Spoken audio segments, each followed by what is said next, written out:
आप सभी को वेलकम करता हूं हमारी YouTube channel glow your study पर।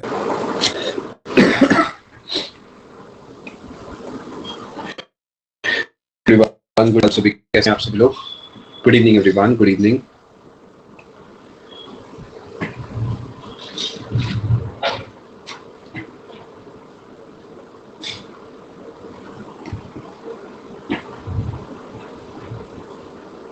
एक बार कंफर्म करेंगे आप सभी को आवाज साफ आ रही है मेरी? I think there is some issue. नमस्ते, ठीक है, शायद मेरे पार्ट पे कुछ छोटा मोटा इशू होगा। मेरी तरफ से मुझे स्क्रीन जो है पूरे तरीके हैंग हुई दिख रही थी। एक मिनट प्लीज। चलिए दोस्तों शुरू करते हैं। जी हाँ, एग्जाम डेट आप सबकी आ चुकी होगी। धीरे धीरे समय जैसे आगे बढ़ेगा, एक आध हफ्ते के बाद आपको आपका एग्जैक्ट सेंटर वगैरह पता लग जाएगा। बट सच बोलो तो इट हार्डली मैटर्स, बिकॉज आपको सिटी पता लग गई, आपको डेट पता लग गई, इनफैक्ट शिफ्ट पता लग गई। That is all that matters, है ना। आपको डेट पता लग गई और सिटी पता लग गई, सबसे इंपॉर्टेंट यही है।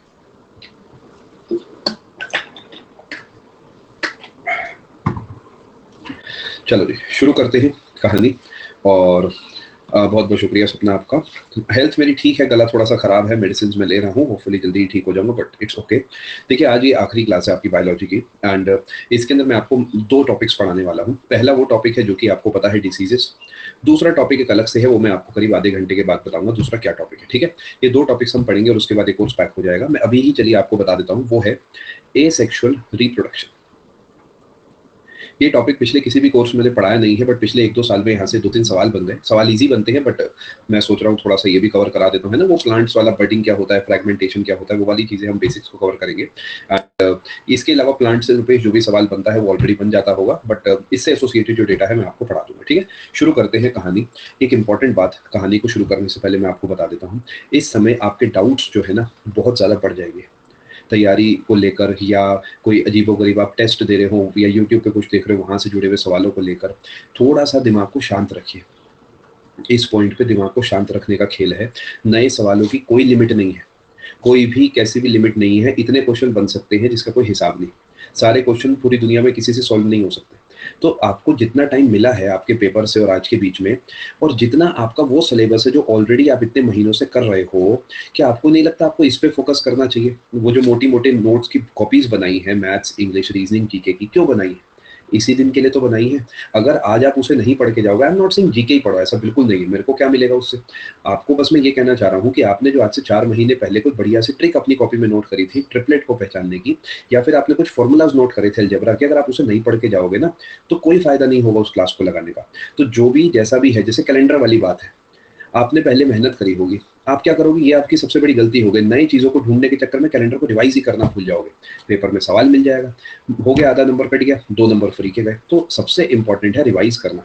सारा पेपर सॉल्व नहीं करना। 1-2 चैप्टर्स छूट भी गए तो कोई बात नहीं। मैं को पूरा इकोनॉमिक्स छूट गया, कोई बात नहीं, एक सवाल ही तो गया। मैं को पूरा का पूरा, फॉर एग्जांपल आपने छोड़ दिया CISI, बहुत बड़ी बात बोलूं लेकिन मान लो छोड़ दिया, कितने सवाल गए? 2 सवाल गए। ये थोड़ी कि 15 सवाल यहाँ से पूछ लेगा 25 में से, तो छोड़ दीजिए जो नहीं बनता। बट सबसे पहले वो है कि बाकी चीजों को आप अच्छे से तैयार करें, ठीक है। चलो शुरू करते हैं कहानी को और बाकी देखते हैं जी आज आपको मैं क्या क्या पढ़ा पाता हूँ। सबसे पहले डिसीजेस पढ़ाऊंगा और उसके बाद जो है आपको एसेक्सुअल रिप्रोडक्शन वाला पोर्शन पढ़ा के फ्री कर दूंगा। रुकिए जरा, मैं फाइल अपलोड कर रहा हूँ। अच्छा, समझदार को इशारा काफी होता है। मैं ये बात हर क्लास में आके नहीं बताऊंगा, एक आध में बता दी बस काफी है। ये मत सोचिएगा कि हर क्लास में आके मैं सेम बात बार बार बताऊंगा, ऐसा नहीं हो सकता। आपको एक ही बार में समझना ही होगा।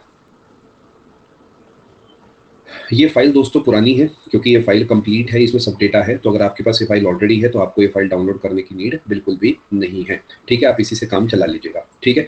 डिसीजेस में आपको आज की क्लास में कुछ भी नोट नहीं करना, सिर्फ मेरी बातों को सुनना है। बाद में घर पे बैठ के फुर्सत से इसके नोट्स बनाने हैं।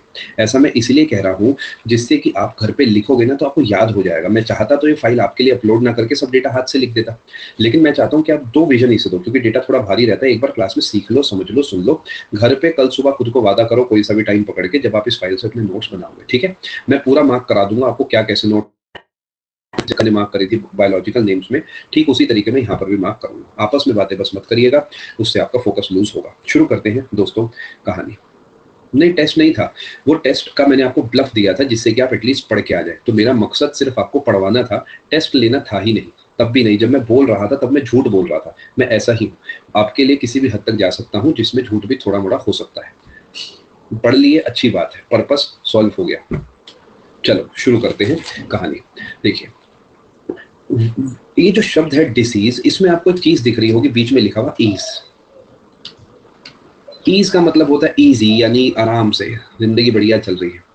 डिस शब्द जो है ये कहता है कि आराम नहीं है, कुछ उल्टा है, मतलब डिस मीन्स नॉट, यानी शब्द का शाब्दिक जो इसका अर्थ निकलता है संधि विच्छेद करके, अगर इंग्लिश में संधि विच्छेद में लगा दूं तो उसका मतलब ये है कि ईज नहीं है, not at ease, not at ease. ये सब कोई पूछता नहीं है, स्टिल पढ़ रहे हैं तो अच्छे से पढ़ लेते हैं, ठीक है जी। नॉट एट ईज, ठीक है जी, यानी आराम नहीं है, कोई दिक्कत है। अब यानी हमारा जीवन जैसे चलना चाहिए नॉर्मली वैसे नहीं चल रहा भाई, शरीर में कुछ तकलीफ है, जैसे कि मैं, मेरे गले में इस समय दिक्कत हो रही है तो मैं I am not at ease, मुझे आराम नहीं लग रहा, बोलने में दिक्कत हो रही है, बीच में पानी पीना पड़ रहा है, थोड़ा गले में खराश है, कभी बार क्लास जल्दी एंड करनी पड़ जाती है, यानी कुछ सही नहीं है, कुछ गड़बड़ है। तो डिसीज का मतलब एक ऐसी दिक्कत जो आपको थोड़ा दिक्कत देती है। अब ये किस किस की वजह से हो सकती है? क्या किसी चीज की कमी की वजह से बीमारी हो सकती है? जी हाँ, जैसे कि डेफिशिएंसी डिसीजेस।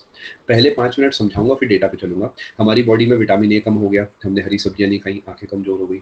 हम धूप में नहीं गए, हमारे इलाके में धूप नहीं आती, विटामिन डी की कमी हो गई, हड्डियां कमजोर हो गई।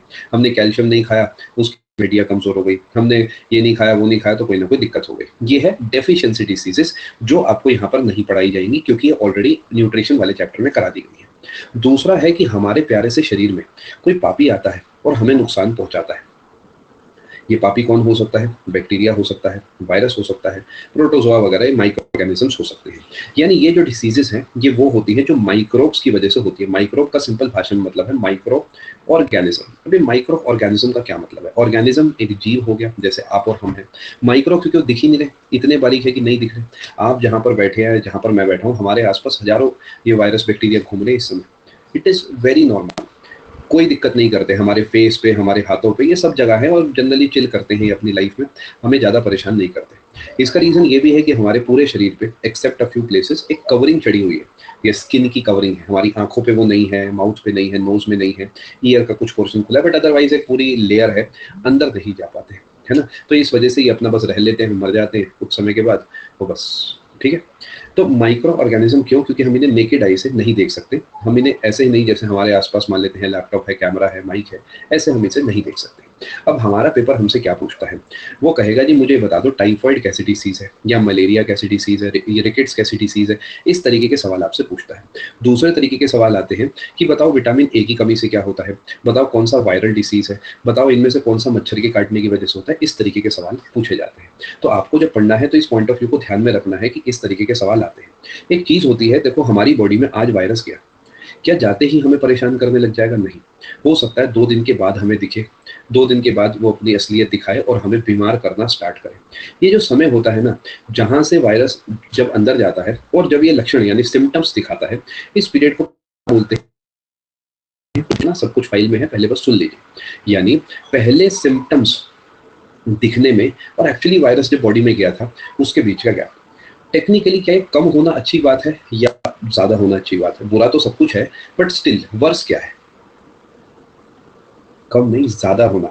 आप यही पॉइंट को समझो, इसलिए ये सवाल पूछा था। आज मेरी बॉडी में वायरस गया, मुझे 10 मिनट के बाद ही दिक्कत हो गई, तो मैं उसे जल्दी से ट्रीट कर लूंगा ना। अगर वो दिक्कत मुझे 2 साल बाद पता लगी तो 2 साल तक मैं उसे फैला रहा हूँ। कोविड क्यों नहीं रुका इतने साल तक? क्योंकि हमें पता ही बाद में लगता था, जब तक हम हजारों लोगों को बीमार कर देते थे। हम जो 6 फुट की दूरी वाली बात करते थे वो तब करते थे जब एक जगह खड़े हुए। अब हमारी आगे वाली बाइक पे कोई जा रहा है, अगर उसके हमारे बीच में गैप 10 मीटर का भी है या 5 मीटर का भी है, तो पूरे चांसेस हैं कि उसके जो एक्सहेल वो एयर कर रहा है उसमें अगर वो वायरस है तो हमारी बॉडी में वो जाएगा। पूरे पूरे चांस है ना। क्योंकि बाइक पे अपन जाते हैं तो हम कहते हैं अरे अकेले ही तो जा रहे हैं, अभी मास्क नीचे कर लेते हैं, घुटन हो रही है, दिस दैट। तो हमें कुछ समय के बाद पता लगता है, जब तक नुकसान हो चुका होता है। ये तो हो गई दोस्तों 10 मिनट की कहानी डिसीजेस के बारे में। अब मैं सीधा आक्रमण करता हूँ डेटा पे। मैंने आपको कहा था नहीं पढ़ाऊंगा, बट फिर भी मोटी मोटी चीजें बता दूंगा। प्रोटीन डेफिशिएंसी डिसीजेज में 2 डिसीजेज याद रखना, क्वाशियाकर और मैरस्मस। नोट नहीं करना है इस क्लास में कुछ भी, तो पेन कॉपी को छोड़ दीजिए। जब बाद में फाइल देखेंगे तो पहली स्लाइड से शुरू करना, कुछ भी काम का नहीं है नोट करने का, आगे बढ़ जाओ। और अब हम इस पेज पे आ गए, प्रोटीन वाला ऑलरेडी पढ़ा चुका है, तो आपको नोट नहीं करना है। ठीक है, यानी प्रोटीन डेफिशिएंसी डिसीजेस का मतलब वो डिसीजेस जो प्रोटीन की डेफिशिएंसी यानी कमी से होती है। ये कहानीबाजी अपन नहीं भी पढ़ेंगे तो अपने को चल जाएगा, ये सब ऑलरेडी आपने लिखा हुआ है। क्वाशरकर मैरस्मस प्रोटीन की कमी से होता है, दोनों छोटे बच्चों को ही होती है, और मैरस्मस जो है वो जनरली 1-1.5 साल तक के बच्चों को ज्यादा होती है। ठीक है, आगे चलते हैं। हाँ नीरज ठीक है। अब मिनरल डेफिशिएंसी डिसीजेस क्या ये भी पढ़ा दिए? क्यों पढ़ा रहे हो सर? दोबारा रिवीजन हो जाएगा। जैसे आयरन की कमी से एनीमिया होता है। अब आपको मैंने पढ़ाया है कि आयरन की कमी हो, हीमोग्लोबिन की कमी हो, आरबीसी की कमी हो या फिर ब्लड की कमी हो, हम एक ही बात मान लेते हैं आमतौर पे, सबकी कमी से एनीमिया ही होता है। इसी तरीके दोस्तों आयोडीन जो है, इसका सिंबल लिखा है बस यहाँ पे आई, जैसे आयरन का एफी होता है, इसकी कमी से गोइटर होता है। गोइटर जो है इनडायरेक्टली थायरॉक्सिन हार्मोन से भी जुड़ा है। अगर आयोडीन नहीं मिलेगा तो थायरॉक्सिन हार्मोन नहीं बनेगा और उससे हमारा थायराइड ग्लैंड जो है वो खराब हो जाएगा। यहाँ पर आपको हो सकता है सूजन वगैरह भी देखने को मिले और इससे पूरी बॉडी का जो बैलेंस है वो बिगड़ जाता है। ठीक है, बादल अपना ध्यान रखें। ये थोड़ा ध्यान रखना है ना, बड़ा आसान है। देखो हाइपो का मतलब होता है कम, केलियम से बना है कैलीमिया, तो अगर कैलीमिया यानी केलियम यानी पोटेशियम की कमी हो गई तो हो गया, बस इतना ही है। और ये कोई ट्रिक नहीं है, इसे मैं कोई नया नया यूट्यूबर नहीं हूँ जो ट्रिक कह के बेच दूं। इसका नाम रखा ही ऐसे गया है। लोगों ने जब पहली बार इसका नामकरण करा होगा तो यही लॉजिक लगाया होगा, भाई हाइपो कह दो क्योंकि कम है, क्योंकि पोटेशियम इज केलियम तो केलेमिया बना दो। इसी तरीके सोडियम इज नेट्रियम, हाइपो क्योंकि कमी है तो सोडियम की कमी से आपका जो बीपी वगैरह है वो दिक्कत करेगा और वजन आपका हो सकता है कम हो जाए। और ये तो बातें हमने पढ़ ली, बस बात खत्म। इसी तरीके कैल्शियम की कमी से ऑस्टियोमेलेसिया, रिकेट्स, ऑस्टियोपोरोसिस वगैरह भी इससे ही एसोसिएटेड है, ऑलरेडी पढ़ा दिया गया है। फ्लोरीन की कमी फ्लोरोसिस, ये भी सिंपल है। ठीक है, पोटेशियम अगर बॉडी में कशिश कम ज़्यादा हो जाता है तो हमारी जो हार्ट बीट है वो सही से नहीं चलती, फ्लक्चुएशंस गड़बड़ हो जाते हैं और उस वजह से हार्ट एसोसिएटेड इश्यूज लंबे समय में हो सकते हैं। सोडियम और पोटेशियम दोनों हार्ट से एसोसिएटेड है। ठीक है, क्या आप इस बात को समझ पाए? This is kind of more of a revision part rather than teaching. पहले पढ़ा दिया गया है, दोबारा से पढ़ा रहा हूँ। अच्छा ये सही लग रहा है कि मैं कह रहा हूँ नोट्स मत बनाओ, बिकॉज देखो फिर लिखते ही रह जाओगे, फिर याद कब करोगे? अभी कहानी को सुन लो। देखो फायदा क्या है, अगर मैं नोट्स बनवाऊंगा तो मैं 2 घंटे लगाऊंगा, अगर मैं ऐसे ही जल्दी जल्दी पढ़ाऊंगा, जल्दी का मतलब बिना नोट्स बनवाए, तो 1 घंटा लगाऊंगा। बचे हुए 1 घंटे में नोट्स बना लेना, तो टाइम का भी लॉस नहीं हुआ और मेरा जो तरीका है पढ़ाने का वो भी फुलफिल हो गया। भाई तरीका तो मेरा चलेगा ना, किस क्लास में लिखवाना है, किस क्लास में घर पे, गाड़ी तो तुम्हारा सर ही चलाएगा वाली बात है। यानी यहाँ पर मुझे पता है कि कैसे चल पढ़ना है तो उसी तरीके, और जहाँ पर नोट कराना था उस तरीके। चलो आगे चलते हैं। प्रोटीन डेफिशिएंसी हो गया और मिनरल डेफिशिएंसी हो गया, आगे चलते हैं जी। अब आ जाते हैं पकाऊ बातों पे। देखो वायरल डिसीजेस, पहले शाब्दिक अर्थ समझा देता हूँ हर जगह क्या लिखा है। डिसीज यानी कौन सी बीमारी है, पैथोजन यानी कौन पापी है जिसकी वजह से होता है, यानी इसमें वायरस वगैरह आ सकते हैं। ठीक है, अफेक्टेड ऑर्गन यानी कौन सा अंग शरीर का खराब होता है या नुकसान होता है जिसे, अगर कोई अंग ऐसा है तो, और क्या इसके लक्षण हैं। मेन सिम्टम्स यानी कैसे पता लगता है कि ये बीमारी हमें हो सकती है, और इनक्यूबेशन पीरियड, ये वही हो गया कि कब बॉडी में गया और कब इसने असर दिखाया, उसके बीच का गैप। जैसे एड्स के साथ ये सबसे बड़ी प्रॉब्लम है, 2 से 3 साल तक पता ही नहीं लगता कि बॉडी में ये है। ये सबसे बड़ी दिक्कत है कि मान लो पता लग जाए एक ही दिन के बाद, तो उसमें क्या है कि इसके फैलने के चांस कम हो जाएंगे, लेकिन जितना लंबा इंक्यूबेशन पीरियड उतना ज्यादा नुकसान। ठीक है दोस्तों, पेपर जो पूछेगा मैं पहले ही बता देता हूँ, ये पूछेगा इंक्यूबेशन पीरियड का। मैंने एक भी सवाल नहीं देखा एसएससी में। अफेक्टेड ऑर्गन का हार्डली कोई सवाल बना होगा। सिम्टम्स के सवाल नहीं देखे हैं क्योंकि अधिकतर सिम्टम्स सेम है, बुखार बात बात पे हो जाएगा और छोटे छोटे दाने हो जाएंगे शरीर पे, अगर कहीं पर भी पॉक्स लिखा हुआ है तो, मतलब वो कॉमन सा रहता है। ठीक है, जहां पर दिव्यांश होगा वहां पर वो बताया जाएगा, वेक्टर जिसे आप बोल रहे हैं, जहां पर नहीं है तो वहां पर नहीं बताया जाएगा। अफेक्टेड ऑर्गन हो सकता है कुछ भी ना हो, फॉर एग्जाम्पल क्या आयरन की कमी में कोई ऑर्गन एसोसिएट होगा? नहीं, आयरन की कमी से तो पूरी बॉडी ही हमारी एक तरीके से उसमें आयरन की कमी हो जाएगी, तो वहां पर वो चीज नहीं बताई जाएगी।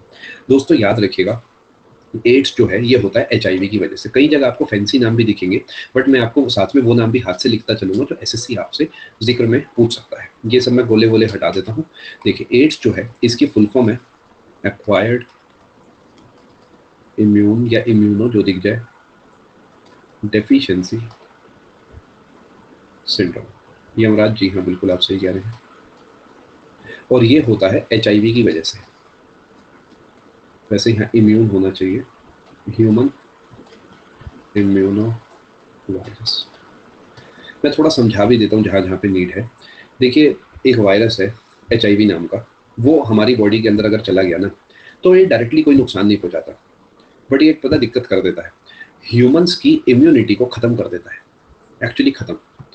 यानी जैसे किसी को खांसी हो रही है तो 2-3 दिन के बाद वो ठीक हो जाएगा, किसी को मान लेते हैं बुखार है, 1-2 दिन के बाद खुद ठीक हो जाएगा। 80 to 90% रिपेयरमेंट हमारी बॉडी खुद ही कर लेती है, हमें कभी परेशान नहीं करती। वो 10% के लिए हमें डॉक्टर पे 2-4 महीने में कभी जाना पड़ता है। बट सोचो कि किसी को अगर कोई कट लग जाए और वो भरे ही ना, तो कितनी दिक्कत वाली बात है। या किसी को खांसी हो जाए, कोई वायरस आ जाए, वो ठीक ही ना हो, तो कितनी दिक्कत की बात है। तो HIV जो है वो क्या करते हैं, ये हमारी बॉडी की इम्यूनिटी को खत्म कर देता है। डिटेल में ज़्यादा नहीं जाऊंगा बिकॉज SSC पूछता नहीं। अभी तक इसका कोई पर्टिकुलर तोड़ नहीं है, अभी तक इसका कोई सटीक ऐसी गोली नहीं आई है, दवाई नहीं आई है, कोई प्रोसीजर नहीं आया जिससे आप इसे खत्म कर सके। यू कैन प्रोलॉन्ग, यानी जो जीवन बिना दवाई के 5 साल चलना है, वो जीवन 10, 15, 20 साल चल जाएगा, जो कि मुझे लगता है कि एक मतलब बहुत बढ़िया बात है कि आप जीवन जी पा रहे हो। बिकॉज एक दिन तो सबने मरना है, बिना बीमारी वाले ने भी मरना है। तो अगर आप जीवन को लंबा खींच पा रहे हो तो वही जिंदगी है, फिर कोई दिक्कत की बात नहीं है। बट हाँ, डेफिनेटली बहुत सारे परहेज होते हैं। बिल्कुल भी आप बाहर नहीं जा सकते, मिट्टी में नहीं जा सकते, बिल्कुल साफ पानी पीना है। रीजन बीइंग सेम कि अगर उस किसी भी तरीके बाहर से आपकी बॉडी में वायरस चला गया तो फिर आपको बहुत ज्यादा तकलीफ हो जाएगी। क्या आप समझ पाए एड्स से जुड़ी कहानी? कई जगह आपको नाम थोड़े अलग भी दिखेंगे, आप दोनों में से कोई सा भी याद कर सकते हैं, दोनों ध्यान रखेंगे तो अच्छा रहेगा। और मैं हाथ से अपने भी जो जो पेपर ओरिएंटेड डेटा है वो लिखता चलूंगा। अब देखो, चिकन पॉक्स जिसे आमतौर पर हम किस नाम से जानते हैं, माता के नाम से जानते हैं ना। ये चिकन पॉक्स जो है, जहां पर भी पॉक्स शब्द दिख जाए, इसमें 2 सिम्टम्स कॉमन हो गए। एक तो जो है छोटे छोटे दाने हो जाएंगे पूरे शरीर पे, दूसरे नंबर पे बुखार आएगा। पॉक्स कहीं पर भी दिख जाए, पूरे पूरे चांस है कि ये 2 चीजें बैठेंगी, जैसे यहाँ fever, skin source, rashes, fever, ये आएगा ही आएगा। ठीक है, ये सिंपल भाषा में जो माता बोलते हैं ना, ये वो है। और ये होता है वेरिसेला जोस्टर की वजह से। ठीक है, रूस्टर होता है ना मुर्गे जैसा, सुना होगा रूस्टर। जोस्टर रूस्टर जैसा लग रहा है, और चिकन एक तरीके से ये भी रूस्टर जैसा लग रहा है। तो इससे थोड़ा सा आप ध्यान रख सकते हो, बिकॉज पेपर में काफी बार स्मॉल पॉक्स और चिकन पॉक्स में मिक्सअप हो जाता है। जो स्मॉल है ये वेरियोला है। देखो, अगर आप वेरीसेल्ला लिखते हो, वेरीसेल्ला और वेरिओला, छोटा कौन सा है, स्मॉल कौन सा है? मेरे हिसाब से तो यही स्मॉल है, तो स्मॉल वाला स्मॉल है। पेपर के लिए थोड़ा सा आपके लिए अच्छा रहेगा, ऐसे ना पेपर में कंफ्यूजन नहीं होता आपको। दोनों का जो एक तोड़ है मैंने आपको बता दिया। Chicken pox varicella zoster, small pox variola virus. Different, दोनों अलग अलग बीमारियां है पूरी। स्मॉल पॉक्स तो खत्म हो चुकी है। हाँ बिल्कुल राहुल, इससे भी आप ध्यान रख सकते हैं। चलें आगे दोस्तों, आ जाते हैं और वायरल डिसीज। मैंने हर पेज के ऊपर लिख दिया है कि वो कौन सी बीमारी है। दोनों अलग अलग बीमारियां हैं। प्रिंस पॉक्स दोनों में सिर्फ इस वजह से लगा है बिकॉज उनमें शरीर पे दाने हो जाते हैं। स्मॉल पॉक्स अब खत्म हो चुकी है दुनिया से। चिकन पॉक्स आज भी होती है, जिसे हम आमतौर पर माता कहते हैं। अगले पेज पे वायरल लिख दिया है, थोड़ा समझते हैं। पोलियो, पोलियो के बारे में तो सुना ही होगा। बहुत ही खतरनाक दिक्कत है पोलियो के साथ, शरीर खराब हो जाता है पूरे तरीके। पोलियो की बीमारी काफ़ी लोगों को आप देखेंगे होती रही है, अब काफ़ी कम हो चुका है, बट स्टिल आज आज भी आप कई सारे ऐसे लोग देखेंगे जो एडल्ट्स हैं जिन्हें ये दिक्कत है। पोलियो वायरस से ही होता है। तो या कभी कभार वो ऐसे लिख के दे देगा पोलियो मेलिटिस वायरस, तो दोनों एक ही बात है। ठीक है, रेबीज, ये आपने सुना होगा, डॉग के काटने की वजह से होती है, बट सिर्फ डॉग की वजह से नहीं होती, और बहुत सारे जीव जंतु है जिनकी वजह से होती है, जैसे डॉग हो गया, बफेलो हो गई, एक मिनट, बफेलो है, बैट है, और भी कई सारे ऐसे मंकी वगैरह की वजह से भी हो जाती है। अब आप कहोगे सर हमने तो डॉग ही सुना है, कभी देखा भैंस को किसी को काटते हुए, चमगादड़ को काटते हुए? तो वो क्योंकि ये इतना कॉमन नहीं है, उस वजह से आपको जो है मतलब डॉग ही बताया जाता है, बिकॉज जनरली डॉग ही काटता है। तो हाइड्रोफोबिया, इसमें ना पानी यानी हाइड्रो का डर हो जाता है, फोबिया। ये हो सकता है आपको भी हो, स्पेशली सर्दियों में, बट ये दूसरे टाइप का फोबिया है। वो नहाने का फोबिया है जो आपको है, ये ओवरऑल पानी से ही फोबिया हो जाता है, आपको फियर ऑफ वाटर हो जाता है। ठीक है, रेबीज को ही हाइड्रोफोबिया कहते हैं। ये एक वायरल डिसीज है जो कि रेबीज वायरस से होता है। क्या आप मेरी बात समझ पा रहे हैं? और इसमें आपको खुद को भी काटने की आदत हो जाती है, बाइटिंग बिहेवियर आप में जो है शुरू हो जाता है। क्योंकि स्लाइड अटक गई है शायद मेरे पार्ट पे।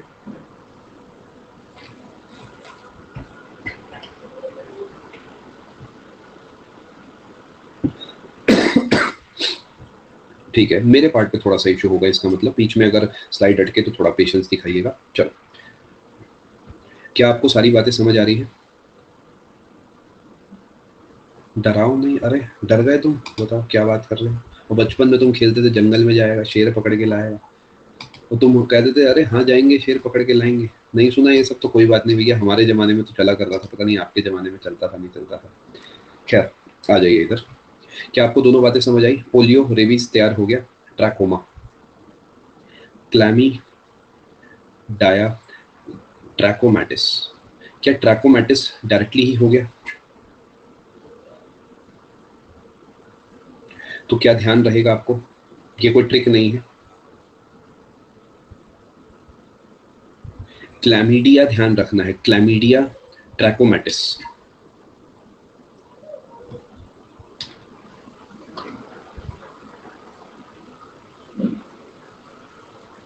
ये क्या होता है? इसमें जो आपकी पलकें हैं, पलकों के अंदर छोटे छोटे दाने बन जाते हैं, जिस चक्कर में आंखों में दर्द होने लगता है और आंखें सूज जाती हैं काफी बार।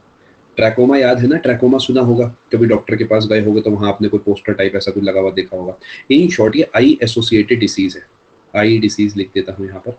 इसमें क्या होता है, जो पलकें होती हैं, पलकें जिस पे आपने सोचा था अरे मम्मी पापा को उठाएंगे, दुनिया की सैर कराएंगे, उन पलकों में ही बेचारियों में दिक्कत हो जाती है और आंसू आने लगते हैं, वाटरी आईज हो जाती है।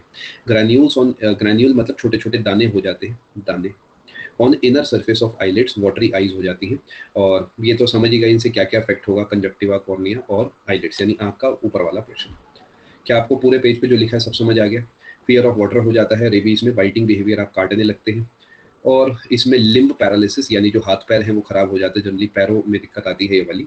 और साथ में आपका नर्वस सिस्टम भी खराब हो जाता है, ब्रेन पे भी इसका असर होता है। ग्लूकोमा पूरे तरीके अलग चीज है।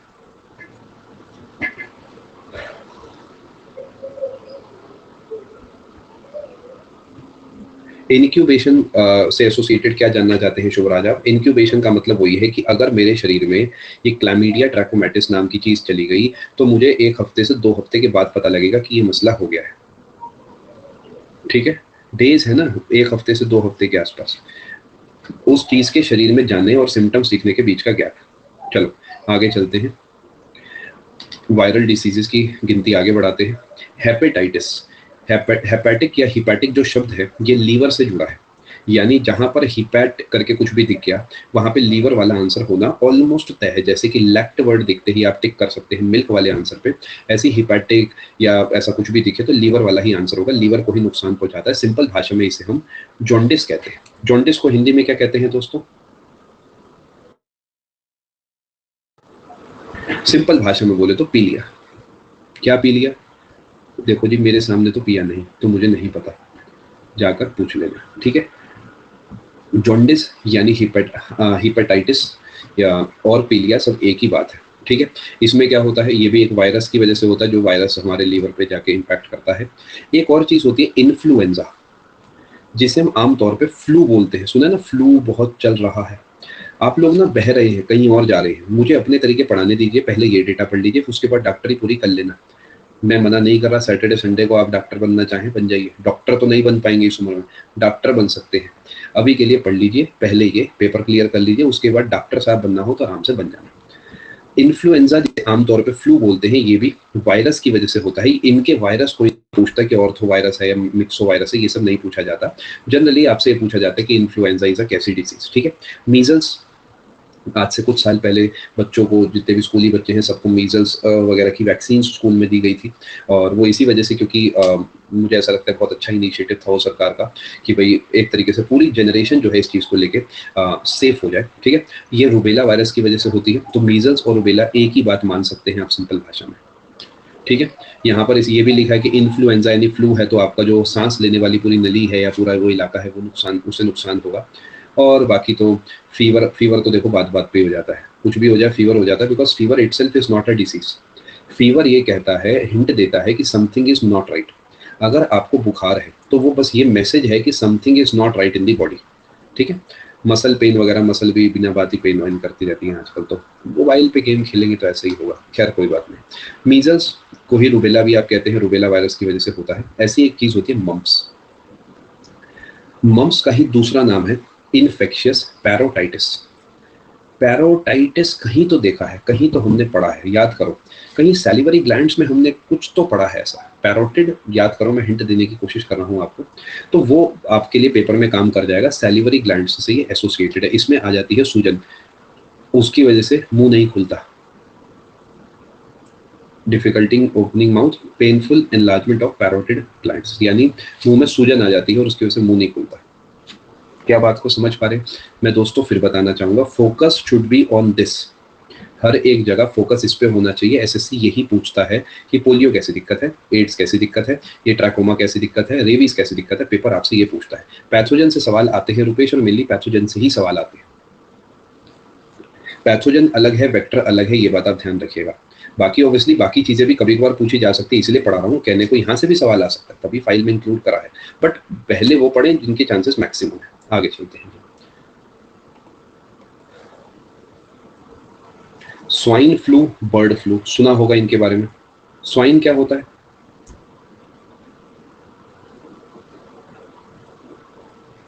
पिग।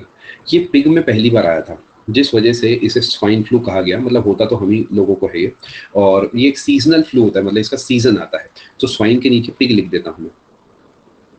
H1N1 वायरस, ये ध्यान रखेंगे तो अच्छा रहेगा, क्योंकि ये फ्लू है। तो क्या ये वाले फ्लू से इसके लक्षण मैच करते होंगे? रेस्पिरेटरी ट्रैक्ट, रेस्पिरेटरी ट्रैक्ट तो अलग से आपको याद नहीं करना। कोई सा भी फ्लू आ जाए तो पूरे चांस है कि आपका यही होगा। फीवर कफ, फीवर कफ, और पीछे भी है फीवर, यहाँ पर बस मसल पेन लिखा है, एक ही बात है, ठीक है। Flu mainly respiratory tract. हाँ, आई फ्लू, तमन्ना ने एक अच्छा पॉइंट यहाँ पर उठाया। आई फ्लू एक अलग चीज हो गई, उसके नाम में ही आपको क्लियरली आई वर्ड दिख रहा है, वो आंख में होगा, आपने अच्छा इस समय दिमाग लगाया। बट जनरली फ्लू दिखते ही आप रेस्पिरेटरी ट्रैक्ट पे टिक कर सकते हैं। सबसे पहले पिग्स में ही फैला था ये, और मतलब इट स्टार्टेड इन पिग्स। जैसे कि बर्ड फ्लू जो है ये बर्ड्स में यानी मुर्गों में सबसे पहले फैला था, वहां से हम तक आया, तो इसलिए इसे बर्ड फ्लू कहा गया। क्योंकि स्वाइन फ्लू पिग्स में फैला, मान लेते किसी ने उस पिग को खा लिया या पिग के कांटेक्ट में रहा, फिर उससे वो फैलता चला गया। ऐसी बर्ड्स के साथ भी यही होता है। जो मुर्गा यानी जो चिकन है 200 रुपए किलो होता है जनरली, वो 20 रुपए किलो बिक जाता है इस समय। मतलब कई बार तो 5-5 रुपए किलो बिक जाते हैं, क्योंकि उन्हें खत्म करना है, उन्हें बस खत्म करना है, क्योंकि कोई खरीदना ही नहीं चाहता। वही बेसिक इकोनॉमिक्स है कि डिमांड लेस सप्लाई मोर, तो वो सस्ता बेचा जाएगा। हाँ, फ्री में भी, बिल्कुल फ्री वाले केसेस भी सुने हैं मैंने। दोबारा भेजिए हिमांशु, या क्वेश्चन टाइम में भेजिए। चलो भैया, आप अपने अपने इलाके के रेट मत बताओ, इधर फोकस कर लो जरा। बर्ड फ्लू H5N1 है, स्वाइन फ्लू H1N1 है, और कॉमन कोल्ड राइनो वायरस की वजह से होता है। ये थोड़ा सा ध्यान रखना, जिसे जुकाम आमतौर पे हम बोल देते हैं ना, वो राइनो वायरस की वजह से होता है। ये हर्पीस जो है, इसमें स्किन में सूजन आ जाती है, और ये बेसिकली या तो माउथ या जो आपका जेनिटल वाला एरिया है वहां पर इंपैक्ट करता है। इसमें बेसिकली जो स्किन है उसमें सूजन आ जाती है। इंक्यूबेशन पीरियड जो है वो आप ध्यान रखेंगे तो अच्छा है। नहीं हिमांशु, कॉमन कोल्ड, देखिए कॉमन कोल्ड अपने आप में एक अलग चीज है।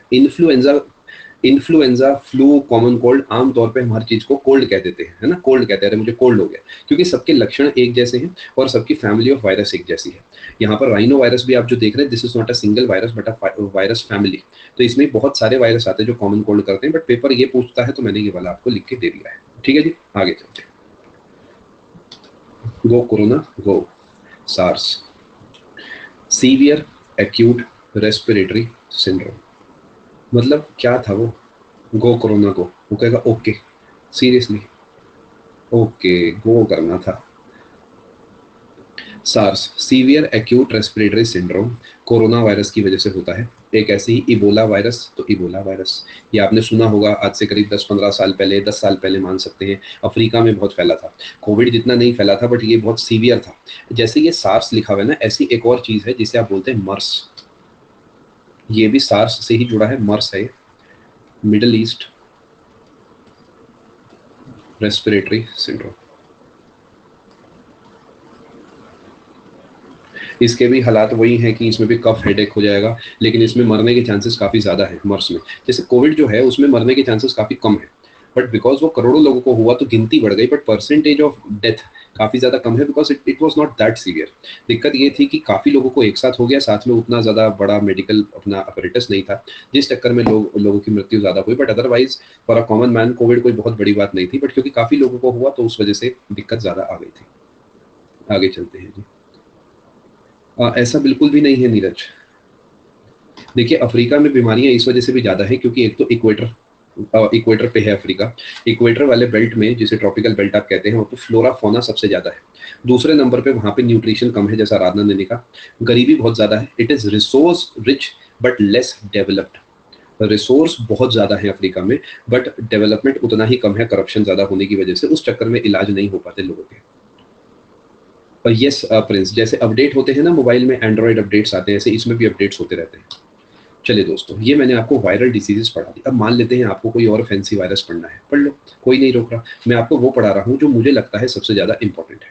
ठीक है, आपको लगता है नहीं जी हमें तो एक और चीज़ पढ़नी है अलग से, पढ़ लो, कोई नहीं रोक रहा, बट पहले ये पढ़ लो, फिर जो चाहे पढ़ लो, कोई दिक्कत की बात नहीं है। ठीक है, अब आ जाते हैं हम बैक्टीरियल डिसीज पे। बैक्टीरियल डिसीज से सवाल काफ़ी ज़्यादा आते हैं पेपर में, कई सवाल तो बड़े ही फेमस है, जैसे आपका इस पेज पे तो नहीं है, वो कॉलेरा है, टाइफाइड है, ये सब सवाल बहुत आते हैं भर भर के। कॉलेरा, विब्रियो या वाइब्रियो कॉलेरा। पेपर नाम नहीं पूछेगा, पेपर पूछेगा कैसा है, आप कहेंगे बस बढ़िया, नहीं, आप कहेंगे बैक्टीरियल है। ठीक है, cholera, Vibrio cholera. Diphtheria, bacterium diphtheriae. अपने को डिफ्थेरिया से डिफ्थेरिया ध्यान रखना है, मेनली पेपर पूछेगा कैसा है, बस ठीक हूँ, यानी बैक्टीरिया। ठीक है, क्योंकि यहाँ पे सवाल ही नहीं बन सकते। देखो, ये नाम नहीं भी आएगा तो चलेगा, बिकॉज बहुत सारे तरीके के डिप्थेरिया के बैक्टीरिया हैं जिनमें से एक नाम लिखा है। जैसे ये जो ऊपर लिखा है ये इतना इंपॉर्टेंट नहीं है, मेन ये है, इसकी जगह ऊपर कुछ और भी आ सकता है। जैसे यहाँ पे लेप्रोसी आप देख रहे हो, तो इसमें लेप्रे इंपॉर्टेंट है, माइकोबैक्टीरियम सिंपली ये दर्शाता है कि वो बैक्टीरिया है, तो ये कीवर्ड से सवाल ही नहीं बना सकता वो, इसलिए वो पूछेगा कि क्या है ये बैक्टीरिया, क्या है ये बैक्टीरिया। ये सब आपको थोड़ा सा ध्यान रखना है। याद आपको दो करने हैं। देखो इसमें तो क्या याद करोगे बताओ मुझे। कॉलेरा इज विब्रियो कॉलेरा, ये कॉलेरा से कॉलेरा है, डिप्थेरिया से डिप्थेरिया है, गोनोरिया से ये है। मतलब आंसर, बीमारी का नाम ही बैक्टीरिया के नाम पे रखा गया है। बट कई बच्चे क्या करते हैं ना, इसे देख के कहेंगे अरे ये तो वायरस लग रहा है, अब उनका तो कोई इलाज नहीं है। उन्हें मैं दुआ करता हूँ भगवान से बुद्धि देगा। जैसे प्लेग है, इसमें आपको पेस्टिस ध्यान रखना है, प्लेग में आपको ये ध्यान रखना है। लेप्रोसी का दूसरा नाम ध्यान रखना है, हैंसन्स डिसीज है। ठीक है, वायरस और बैक्टीरिया में बहुत बड़ा फर्क है अमित। बैक्टीरिया जो है वो जनरली प्रोकैरियोट्स में आते हैं, और जो वायरस है वो हमारा सेल थ्योरी में ही कवर नहीं होते। वायरस नॉन लिविंग होते हैं, बैक्टीरिया लिविंग होते हैं, तो दोनों बिल्कुल अलग अलग चीज है। ठीक है,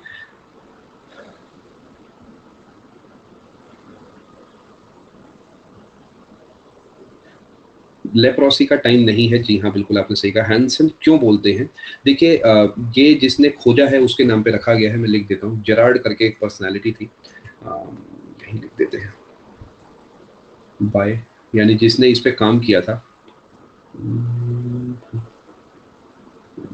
जेरार्ड करके इसे बोलते थे कुछ, हैंसन, बहुत पहले की बात है। हमारी बॉडी में जाके लिविंग हो जाता है कशिश।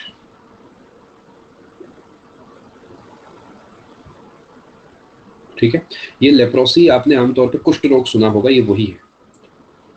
ठीक है, एक्चुअली कहानी कुछ ऐसी है कि जो हैंसन भाई है, ये क्योंकि ये बीमारी तो बहुत पुरानी है, ये इस पे काम कर रहे थे, देखना चाह रहे थे कि भाई क्या है, किसकी वजह से हुआ है, तो फाइनली देखा कि बैक्टीरिया है जिसकी वजह से हुआ है, तो इन्हीं के सम्मान में जो है इनके ऊपर ही इसका दूसरा नाम रख दिया गया था। टाइम नहीं है इसका कुछ।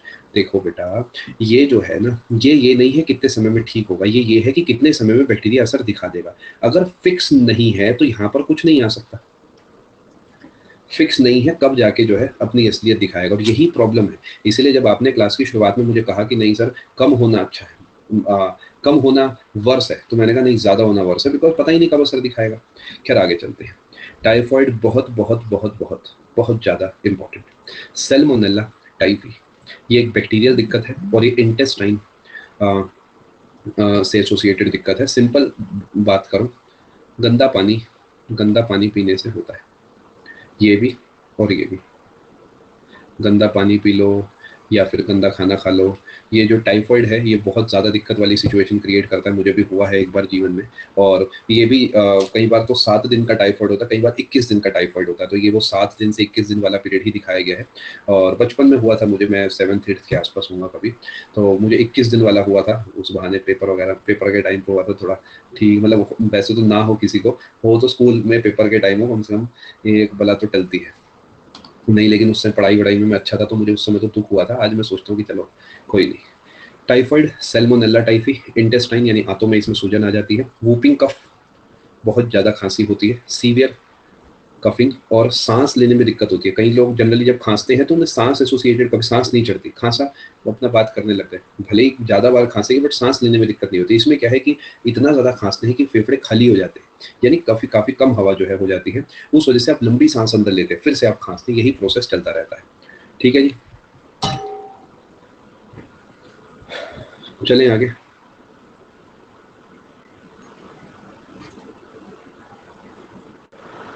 ऐसी और कुछ, जैसे ये पेपर ने आज तक नहीं पूछा फिर भी मैंने इंक्लूड कर दिया, इसे बोटुलिज्म कहते हैं। ये एक बैक्टीरियल है, बस मैं आपको ये बताना चाहता हूँ कि एक बैक्टीरियल डिसीज है, बस इतना। तो आगे चलते हैं दोस्तों। जैसे न्यूमोनिया है, अब ये सब काफ़ी सिंपल सिंपल आ गए हैं, बहुत ज़्यादा इंपॉर्टेंट। ट्यूबरकुलोसिस, माइकोबैक्टीरियम ट्यूबरकुलोसिस, ये तो पूछ ही नहीं सकता कौन सा है, बिकॉज नाम सेम है। ये पूछेगा क्या है, बैक्टीरियल है। टेटनस, लॉक जॉ, जबड़ा लॉक हो जाता है इसमें। क्लोस्ट्रीडियम टेटनी, ये पेपर पूछेगा कि कैसा है, बैक्टीरियल है, ध्यान रखना। ये आपने सुना होगा कई बार कि कहीं आपका हाथ कट जाता है तो इंजेक्शन लगवाना पड़ता है टेटनस का। वो इंजेक्शन का पर्पस ये है कि अगर उस लोहे की चीज़ पे अगर कहीं पे टेटनस नाम का बैक्टीरिया लगा हो और वो आपकी बॉडी के अंदर चला जाए तो आपको नुकसान ना हो। जनरली 24 घंटे के अंदर इस इंजेक्शन को लगवा लेना चाहिए। प्रॉब्लम ये है कि ये काफ़ी समय तक शरीर के अंदर कभी कभार बैठा रहता है और अचानक बाद में जाके नुकसान पहुंचाता है, और इसमें पैरालिसिस भी हो सकता है और मसल पेन होता है बहुत ही ज़्यादा वाला। ठीक है, ऐसी साइफिलिस या सिफिलिस जो है, इसके लिए पैलेडियम वर्ड आप ध्यान रखेंगे, और ये जेनिटल एरियाज वाले हिस्सों में होता है। न्यूमोनिया, न्यूमोने, ये भी कुछ बड़ी बात नहीं है, ये लंग्स से एसोसिएटेड है, बैक्टीरियल है।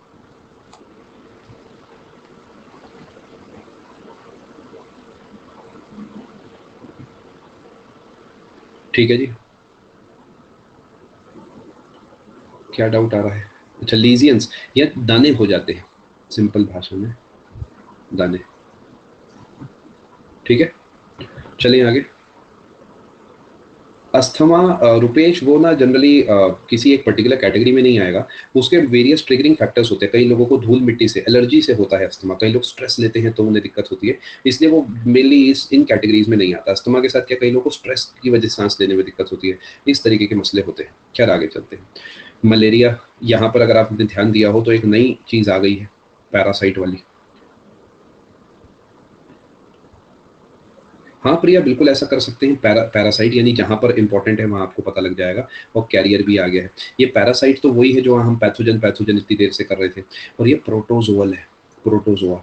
ये इतना पायरिया वगैरह इतना इंपॉर्टेंट नहीं है। पायरिया स्लीपिंग सिकनेस एक आध बार ही आया है, ये आया है कम से कम 50,000 करोड़ बार। ज़्यादा हो गया मैं जानता हूँ, लेकिन भावनाओं को समझो। मलेरिया जो है ये प्रोटोजोआ की वजह से होता है, जिस प्रोटोजोआ का नाम है प्लाज्मोडियम, जो कि फीमेल एनोफिलिस मॉस्किटो नाम के मॉस्किटो के शरीर में होता है। ये मॉस्किटो पैरासीटो, ये हमें आके काटता है, और बदले में हमें रिटर्न गिफ्ट में अपनी बॉडी के अंदर बैठा हुआ ये जो प्लाज्मोडियम नाम का प्रोटोजोआ है ये दे जाता है। ये हमारी बॉडी में प्लाज्मोडियम फैलता है और हमें जो है मलेरिया कर देता है। क्या आपको मेरी बात समझ आई? मलेरिया एक प्रोटोजोआ की वजह से होता है जिसका नाम प्लाज्मोडियम है, और ये फीमेल एनोफिलिस मॉस्किटो के शरीर में से आता है। ठीक है, पायरिया इसका कोई ऐसा फैंसी कैरियर नहीं है। आपको बस ये ध्यान रखना है, पायरिया जो है ये मसूड़ों में होता है और उनसे खून आने लगता है। स्लीपिंग सिकनेस, सारा दिन नींद आती रहती है, ये दिमाग खराब कर देता है, दिमाग पे असर डालता है। और ट्रैपेनोसोमा, ये ट्रैपेनोसोम ध्यान रखना है, और ये सीसी फ्लाई की वजह से होता है। ठीक है दोस्तों, आगे चलते हैं। डायरिया इंटेस्टाइन को नुकसान पहुंचाता है, प्रोटोजोअल है। ये सब मुझे नहीं लगता ये पूछता है कोई, फिर भी लिख दिया है, एक बार नोट कर लोगे तो अच्छा रहेगा। काला आजार, इसे ब्लैक फीवर के नाम से जानते हैं, और ये जो है होता है लीशमेनिया की वजह से। सैंड फ्लाई नाम की एक फ्लाई है जो इसे करती है, और इसमें जो स्प्लीन है ये फैल जाता है। ठीक है जी, कोई बात नहीं रसगुल्ला, कोई बात नहीं, सब ठीक हो जाएगा मेरे दोस्त, मेरे मित्र, कोई बात नहीं। एलिफेंटाइसिस, फिलेरियल भी बोलते हैं इसे आमतौर पे। इसमें एक पैर जो है काफी बड़ा हो जाता है, हाथी पांव बोलते हैं इसे सिंपल भाषा में। इसे बैनक्रॉफ्टी या क्रॉफी वर्ड ध्यान रखेंगे तो अच्छा रहेगा, और ये भी मच्छर की वजह से होती है। ठीक है, ये सब इंपॉर्टेंट है, देखिए दोस्तों, पढ़ लेंगे तो अच्छा रहेगा। पेपर में यहाँ से सवाल आएंगे, तय है।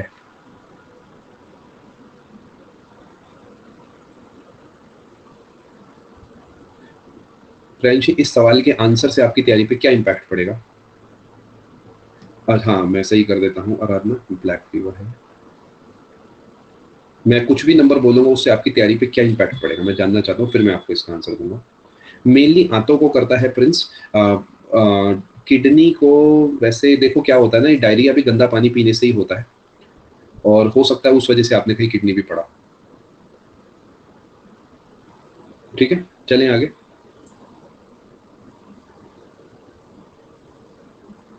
रसगुल्ला मुझे बिल्कुल आइडिया नहीं है।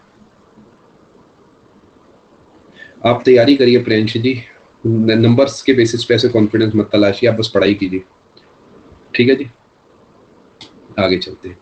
फंगल डिसीज, फंगस की वजह से जो होती है वो हो गई फंगल डिसीज। जनरली फंगस हमारी स्किन को इम्पैक्ट करता है। ठीक है, ये हमारे स्किन को इम्पैक्ट करता है। रिंग वॉर्म, एथलीट्स फुट, बस ये नाम ध्यान रख लेना इनके, ये सब मैंने एक भी पेपर में एसएससी में नहीं देखे, फिर भी पढ़ना चाहो पढ़ सकते हो, ऐड कर दिया है। मेनली ये पूछेगा रिंग वॉर्म कैसी है या एथलीट्स फुट कैसा है, आपको बस ये पता होना चाहिए। ठीक है जी, चलो आगे चलते हैं। कुछ ऐसी बीमारियां जो कि इस पर्टिकुलर कैटेगरी में कवर नहीं होती हैं वो भी कवर करा दूं, जैसे अल्जीमर्स आपने सुना होगा, इनक्यूरेबल, इसका इलाज नहीं हो सकता। ब्रेन डिसऑर्डर यानी हमारे ब्रेन पे इम्पैक्ट करता है, जिसकी वजह से हमारे ब्रेन सेल्स जिन्हें न्यूरॉन्स कहते हैं ये समय के साथ साथ कम होने लगते हैं। ये जनरली बुढ़ापे में होता है और इसकी वजह से दिमाग की जो क्षमता है वो काफ़ी हद तक कम हो जाती है, कुछ भी हमें याद नहीं रहता। ठीक है, थैलेसीमिया, ये एक जेनेटिक डिसऑर्डर है जिसमें क्या होता है, हमारी बॉडी में हीमोग्लोबिन नहीं बन पाएगी और उस वजह से आरबीसी की कमी हो जाएगी। उस वजह से हमारी बॉडी को आर्टिफिशियली बार बार हर महीने, जैसे 3-4 हफ्ते यहाँ पर लिखा है, हर महीने हमें अलग से ब्लड देना पड़ेगा। जब तक देते रहेंगे तब तक जीवन रहेगा, उसके बाद जीवन खत्म हो जाएगा।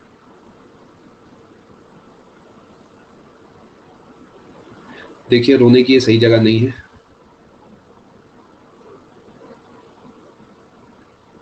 एक दिन में मैं इतनी ही फालतू बातें सह सकता हूँ जितनी आज के कमेंट सेक्शन में आ गई हैं, इससे ज़्यादा बर्दाश्त मैं नहीं कर पाऊंगा। पिछले करीब 52-53 मिनट में जितना मैंने पढ़ लिया है कमेंट सेक्शन में, इतना मेरे जीवन के आज के दिन के लिए काफ़ी है। अब ज़रा फोकस करके मैच्योर पर्सन्स की तरह पढ़ाई करिए। ठीक है, यहाँ तक की बात आप समझ पाए हैं। ये कुछ मैंने वन वर्ड सब्स्टिट्यूशन, वैसे तो ये अंग्रेजी वाले हैं बट कोई बात नहीं, मैंने भी ऐड कर दिया बिकॉज बायोलॉजी एसोसिएटेड है, तो इनसे भी आप एक बार गो थ्रू कर लीजिएगा।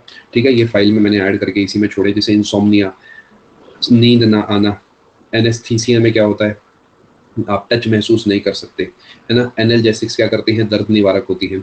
ये सब डेटा मैंने आपके लिए ऐड करके छोड़ दिया है, आप इसे पढ़ लीजिएगा। इनमें से काफ़ी सारी चीज़ें मैं ऑलरेडी पढ़ा चुका हूँ, भी कुछ और भी नए नाम मैंने ऐड करे हैं वो आप पढ़ लीजिएगा। ठीक है जी, ये आपके लिए वन वर्ड सब्स्टिट्यूट का बायोलॉजी वाला पोर्शन मैंने ऐड कर दिया है। ये मैंने डिसीजेज वाले पोर्शन को पैक करा है, आपका काम अभी बचा नहीं है। आपको इसी क्लास की विद एनोटेशन पीडीएफ डाउनलोड करें या फिर विदाउट एनोटेशन भी कर सकते हैं, it's up to you. I would suggest with annotation because उसमें मार्किंग्स मिल जाती है।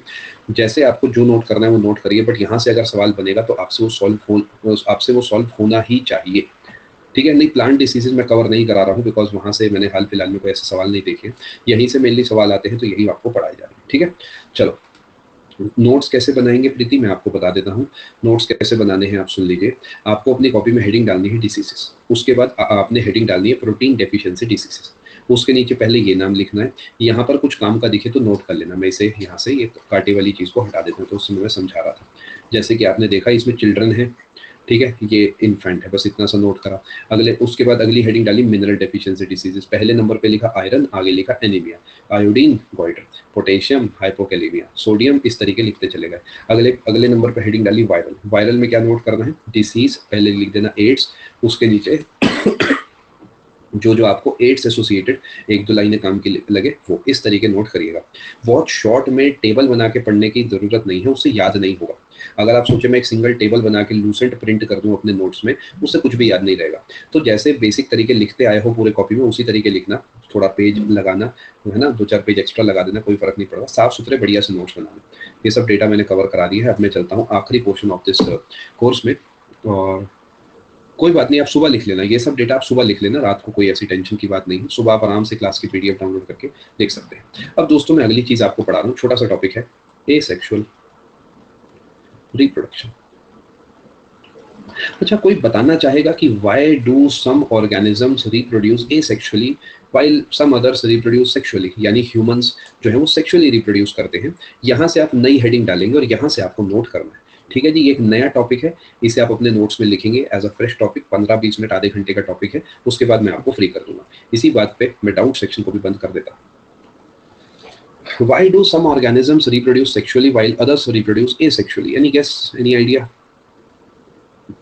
Only way to multiply them, ठीक है, nice try but not the only way. Like we also multiply, humans also multiply, but sexually still better to guess than not saying anything. See, survival जिसका जितना मुश्किल है उसका reproduction उतना आसान है, क्योंकि अगर उस सर्वाइवल मुश्किल के केस में रिप्रोडक्शन भी मुश्किल कर देंगे तो वो एग्जिस्ट नहीं करेगा। बहुत अच्छा आंसर दिया है सलोनी ने। एग्जाम्पल के तौर पे जैसे एक बैक्टीरिया की बात करता हूँ, बैक्टीरिया में कभी आपने ऐसा सुना है मेल बैक्टीरिया की ये प्रॉपर्टी होती है, फीमेल बैक्टीरिया की ये प्रॉपर्टी होती है? नहीं, क्योंकि बैक्टीरिया में एक सिंगल क्रोमोसोम है तो वो तो सेम होगा। अगर वो सेम होगा तो फिर उस मेल फीमेल कुछ हो ही नहीं सकता। जैसे ह्यूमंस में तो हम कहते हैं ना 23rd पेयर में XX है तो फीमेल है, XY है तो मेल है, बट बैक्टीरिया में इन सब चीज़ों में तो ऐसा कुछ भी नहीं होता, हम नहीं बता सकते। तो इसलिए उनका रिप्रोडक्शन काफ़ी सिंप्लीफाइड होता है, बिकॉज उनकी लाइफ काफ़ी छोटी होती है। Humans on an average live around 60-70 years, और ऐसे बहुत सारे और जीव जंतु हैं जो कि 100 साल से भी ऊपर जीते हैं, 50 साल के आसपास जीते हैं, कोई 10 साल, कोई 20 साल जी रहा है। तो काफ़ी समय होता है पीढ़ी को आगे बढ़ाने का। बट कई सारे बैक्टीरियाज वगैरह तो ऐसे हैं जो कुछ पल जीते हैं फिर मर जाते हैं। उन्हें उसी पल में, यानी 1 घंटा आधा घंटा जो भी मिला है उसमें उन्हें अगली चेन बनानी है, तभी वो सर्वाइव कर पाएंगे। इसलिए उनका रिप्रोडक्शन एसेक्सुअली करा जाता है, यानी एक सिंगल बॉडी से टूटकर एक और बॉडी भी बन जाती है। पहली बॉडी मर जाती है, दूसरी बॉडी बन जाती है, दूसरी बॉडी फिर टूटती है, तीसरी बॉडी बनाती है, और ये चेन हमेशा चलती रहती है। ठीक है, एक पॉइंट इंपॉर्टेंट है, बिकॉज ये एसेक्सुअल है तो इसमें only one parent is involve. Offspring यानी डॉटर सेल बोलते हैं इसे, is an exact copy of the parent cell. Doubt जो भेजे गए हैं वो लूंगा, उसके अलावा वाले नहीं लूंगा। उसके अलावा अगर आपने अभी तक नहीं भेजा है तो कल की क्लास में आप शुरुआत में ही भेज दीजिएगा अपना डाउट। बाकी देखते हैं शिवम क्या सिचुएशन बनती है जब मैं चैप्टर पूरा कराता हूं। तो क्या हम कह सकते हैं इस कंडीशन को कि daughter is clone of the parent. बस इस शब्द से इंट्रोड्यूस कराना चाह रहा था, तभी इस लाइन को मैंने ऐसे लिखा। क्लोनिंग हो सकती है इसके अंदर। मैं शिवम आप करीब आधे घंटे के बाद क्लास में आना, या 11:15 बजे आके देख लेना, तब मैं आपको बताऊंगा कि आपका डाउट वो ले पाऊंगा या नहीं लूंगा।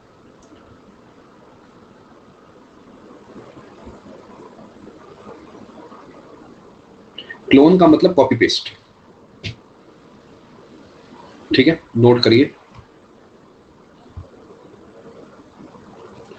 Generally asexual reproduction is very rapid। अच्छी बात से उत्सव जी के आपका अच्छा गया, तैयारी करते रहिए और बाकी सेक्शंस पे भी काम कीजिए प्लीज।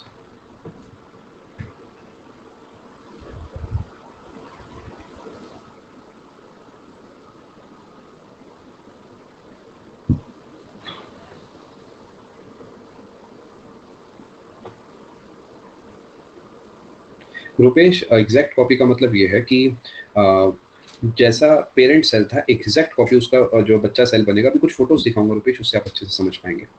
कैप्टन धीरे धीरे समझाऊंगा सर, कहीं अगर कुछ टेंस वेंस का हो तो देख लेना जी। जनरली एसेक्सुअल होगा, एसेक्सुअली रिप्रोडक्टिव गलत लिख दिया मैंने। Asexual reproduction is very rapid, actually होना चाहिए the rate of asexual reproduction करके, बट इट्स ओके। नहीं मिलन, अभी ऐसा कोई बैच नहीं है। अब ये asexual reproduction is very rapid का क्या मतलब है? आइडियली अगर मेरे पास एक बैक्टीरिया है तो फ्यू आवर्स का मतलब समझते हो कि थोड़े से हुए, ये 1 मिलियन बैक्टीरिया हो जाएंगे आइडियली। इतना रैपिड है, इतना क्विक है ये जो एसेक्सुअल रिप्रोडक्शन है बैक्टीरिया के केस में। बट एक कंसर्न है मेरा कि फिर पूरे दुनिया पे हर जगह बैक्टीरिया ही बैक्टीरिया क्यों नहीं है? फिर हम लोग कैसे एग्जिस्ट कर रहे हैं? हर जगह इतने बैक्टीरिया क्यों नहीं हो गए? जैसे हमारे आसपास मान लेते हैं हमारे आसपास 1 करोड़ बैक्टीरिया है, तो क्यों ये 1000 करोड़ क्यों नहीं हो जाते इसी रूम में? बिकॉज अधिकतर जो बैक्टीरिया है उनका लाइफ स्पैन बहुत कम होता है। दूसरे नंबर पे they do not live in ideal conditions. Ideal conditions क्या होती है? Heat and humidity. अब आपको समझ आया जो एक बच्चे ने अभी वो लिखा था कि अफ्रीका में क्यों ये मसले ज़्यादा है? थोड़ी गर्मी हो और थोड़ी नमी हो, वहां पर बैक्टीरिया बहुत तेजी से ग्रो करते हैं। ठीक है जी, नोट करिए आप। अब एक एक करके मैं आपको ये सब चीजें पढ़ाऊंगा। Types of asexual reproduction. आपने नोटिस करा होगा कि मैं सीधा ही आक्रमण नहीं करता हूं टॉपिक पे शुरू से ही इस कोर्स में। मैं पहले कोर बनाता हूं, बिकॉज आजकल एसएससी अगर 10 सवाल पूछ रहा है तो उसमें 3 से 4 सवाल स्टेटमेंट बेस्ड आ रहे हैं। उसमें कहता है which of the following is not associated, which of the following is not related, which of the following is incorrect with respect to, in respect of, ऐसे करके। तो उसके लिए लॉजिक पता होना जरूरी है, तो इसलिए पहले वो सब समझाया है। अब एक एक करके चीजें पढ़ाते हैं। फिशन, एक डाउट जो भी आया था कि क्लोनिंग का एग्जैक्ट मतलब क्या है, वो आप यहाँ पर समझेंगे। ये क्या है थोड़ा समझाता हूँ, पहले नोट करिए। इसको ही हम बाइनरी फिशन भी कह देते हैं, क्योंकि 1 से 2 बनते हैं। फिशन मतलब टूटना। अ पेरेंट सेपरेट्स इनटू 2 और more individuals of about equal size. Good evening Rahul. Common in unicellular organisms। एक होगा वो टूटेगा और 2 बना देगा, जो कि ऑलमोस्ट एक ही साइज के होंगे। अब आपको पता ही नहीं लगेगा कि कौन इनमें पेरेंट है, कौन इसमें डॉटर है। सोच के देखो जरा। बिल्कुल कह सकते हैं राजू।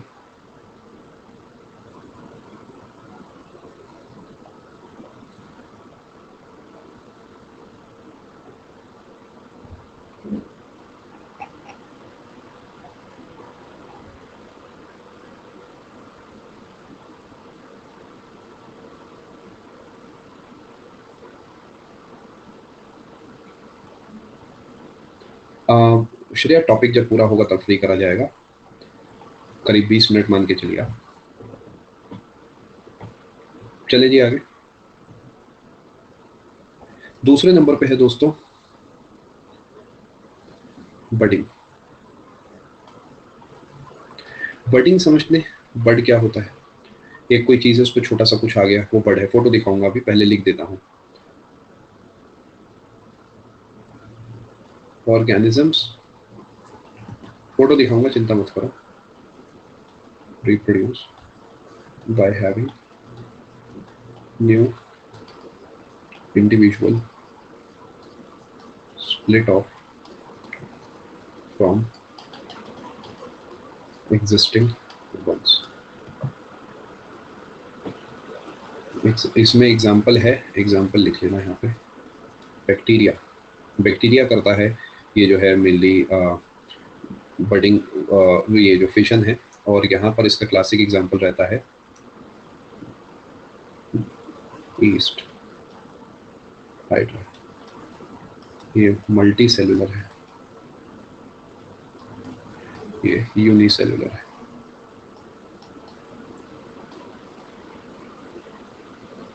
उस सब कोई दिक्कत की बात नहीं है। जो गलतियां हैं अभी तक के मॉक टेस्ट में, उन्हें अच्छे से तैयार करें बस। आ सकता है अमीबा भी आ सकता है शुभम, पहले वाले में। ठीक है, देखिए एग्जाम्पल्स बथेरे हो सकते हैं, मैं आपको बस वो बता रहा हूँ जो मुझे लगता है पेपर पूछ सकता है।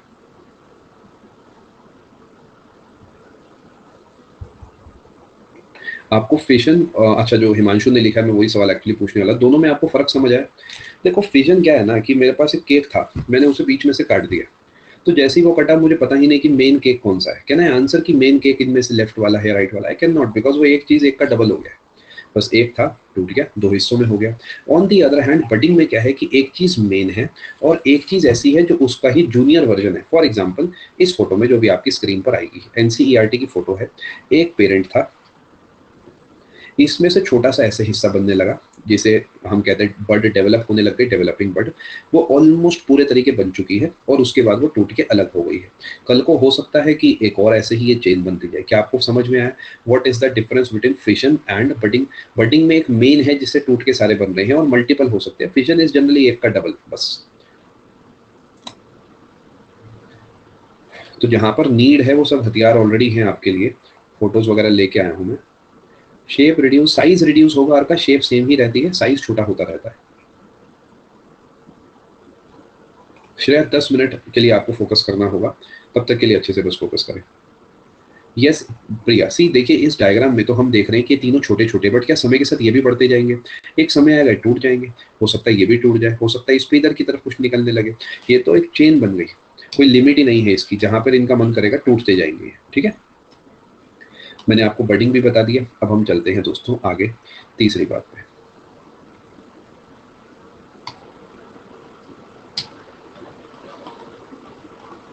फ्रेगमेंटेशन।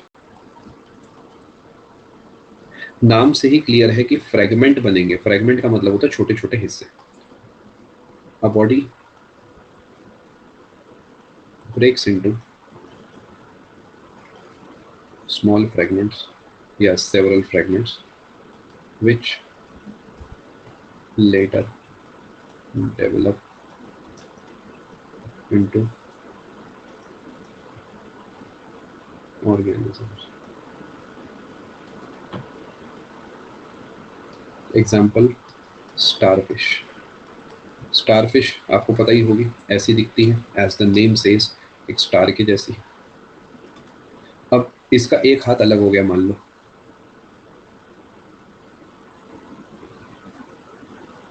एक समय आएगा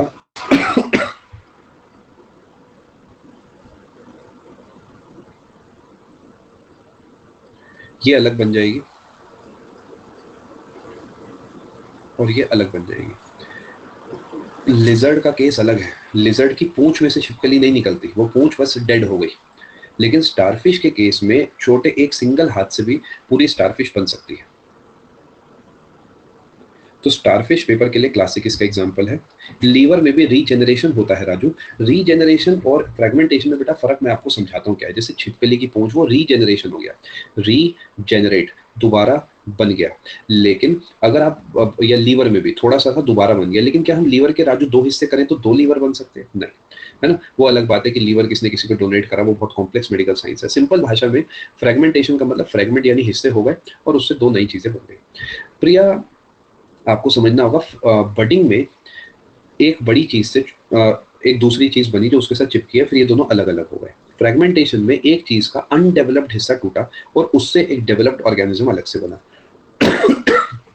दोनों दोनों सिमिलर हैं क्योंकि दोनों रिप्रोडक्शन के टाइप है। यस कशिश, बिल्कुल आपने सही फरमाया, बिल्कुल परफेक्ट होगी वो।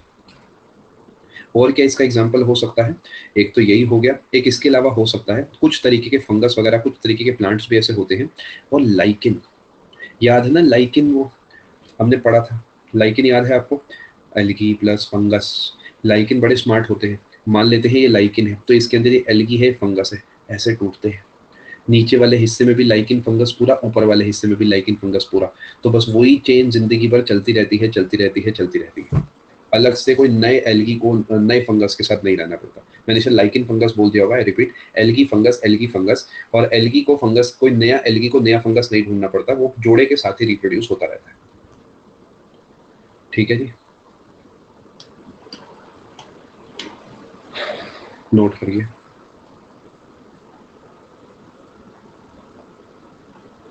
और कुछ ऐसा दिखता है फ्रेगमेंटेशन सिंपल भाषा में। एक एल्गी और है जो मैं आपको नोट कराऊंगा, स्पायरोजायरा या स्पायरोगायरा जैसे भी बोले। ये क्या करता है, जैसे एक सिंगल पीस है ये वाला, कि जान के इसे यहाँ से तोड़ेगा कहीं से भी, और एक पीस तो ये है ही अपना, एक नया पीस यहाँ पर बन जाएगा। समझ पा रहे हैं बात को? यानी इस छोटे से हिस्से से या फिर इस पूरी चेन से एक नया पूरा ऑर्गेनिज्म तैयार हो जाएगा। तो अब आप ये भी नोट कर लीजिए, स्पायरो जायरा, ये एक तरीके का एल्गी है, ये भी नोट कर लेना।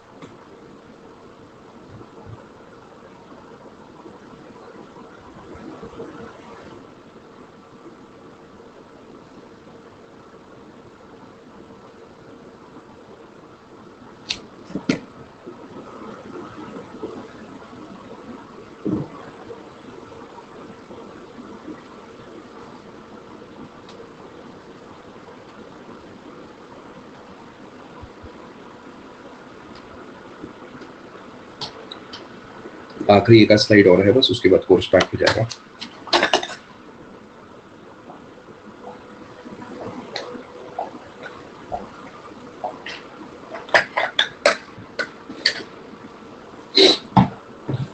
देखो, अब अगले नंबर पे एक ऐसी चीज पढ़ाता हूँ जो आपके मन की क्यूरियोसिटी को शांत कर देगी। आपको पता नहीं है, बट जिंदगी में कभी एक दिन आप उसके लिए जरूर क्यूरियस रहे होंगे। मैं बताता हूँ कब। जब मैंने आपको पढ़ाया था मे बी फ्लावर तब, या जब मैंने आपको पढ़ाए होंगे फन प्लांट्स तब, आपके मन में शायद सवाल आया होगा, सर ये हर पेड़ पे तो फ्लावर है नहीं, तो ये बाकी कैसे रिप्रोड्यूस कर रहे हैं? क्या हो रहा है ऐसा कि ये बाकी सब रिप्रोड्यूस करे जा रहे हैं, जो सिर्फ हरे ही पेड़ हैं जो कि सच में बहुत ज्यादा हैं, ये कैसे ग्रो कर रहे हैं? जो कि ओडिपस ने लिखा है वही उसका आंसर भी है, वो है स्पोर फॉर्मेशन। अगला है स्पोर फॉर्मेशन, यानी जो रिप्रोड्यूस नहीं करते वो ग्रो करते हैं फॉर्मेशन ऑफ स्पोर्स की वजह से। मैं आपको समझाता हूं ये क्या है।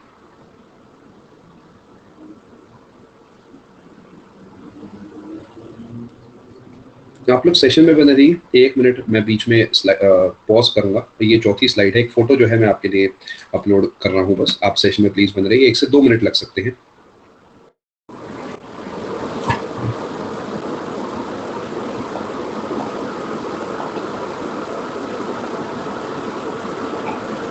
चलो, स्पोर फॉर्मेशन की आपसे मैं बात कर रहा हूँ, ये क्या है, लेट मी एक्सप्लेन। पहली बात, ये सब कुछ ए सेक्शुअल रिप्रोडक्शन वाली बात है, 5 से 10 मिनट की क्लास है, ध्यान से सुन लीजिए, ठीक है।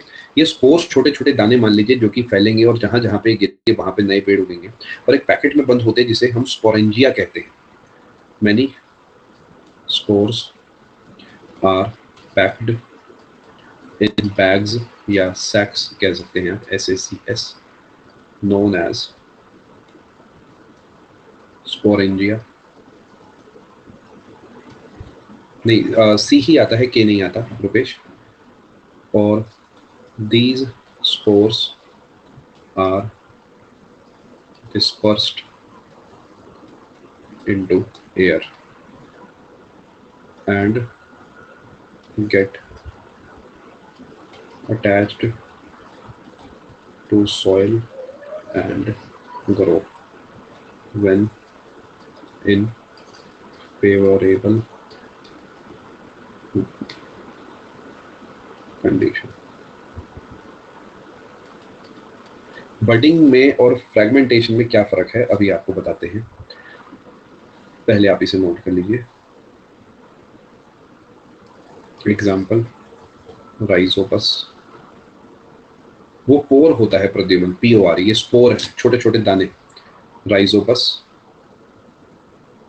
ये फंगस है, ये सारे फंगस, ये राइजोपस हो गया, मशरूम हो गया, कई सारे और चीजें होती है, पेनी सीलियम हो गया, म्यूकोर हो गया।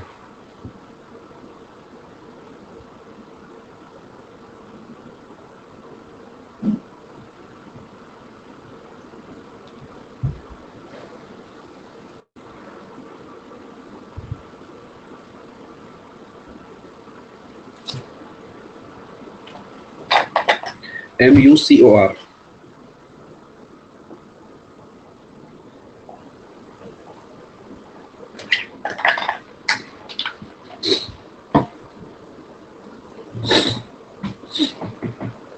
सेकेंड लाइन समझाऊंगा अगले पेज पे, पहले एक फोटो दिखाता।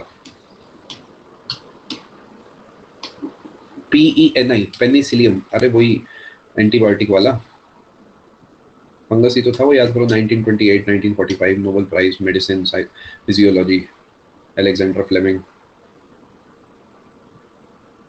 लास्ट में लिखा MUCOR, ये नाम आपके फंगस वाले चैप्टर में होगा, किंगडम क्लासिफिकेशन में लिखा होगा आपने, वहां पे दोबारा लिख दिया बेटा मैंने लास्ट वाला।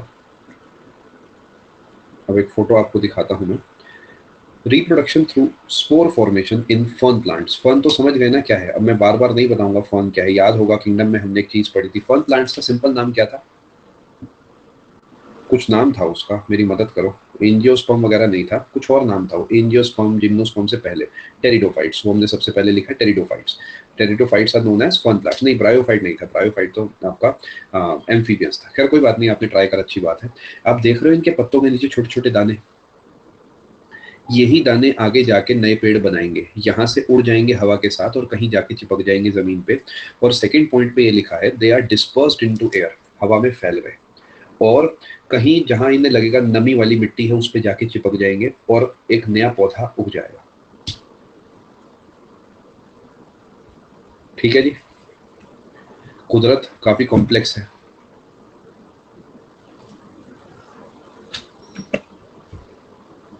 आपको स्पोर फॉर्मेशन समझ में आ गया? इसी तरीके फंगस में भी होता है स्पोर फॉर्मेशन, वो भी आपको मैं फोटो दिखाता हूं। आपने नोटिस करा होगा कि मैं डेफिनेशन अपने हाथ से लिख रहा हूं जबकि कंटेंट है मेरे पास फोटो वाला, तो कहां पर क्या पढ़ाना है वो जो तरीका है वो मेरा ही चलेगा। ऐसा नहीं है कि जब मैं फोटोज ला सकता हूं तो मैं किताब में से जो है आपके लिए डेटा भी चिपका ही सकता था, बट मुझे लगता है कि हाथ से आप लिखेंगे तो आपको याद हो जाएगा। ये फंगस वाली फोटो है, आप देख पा रहे होंगे।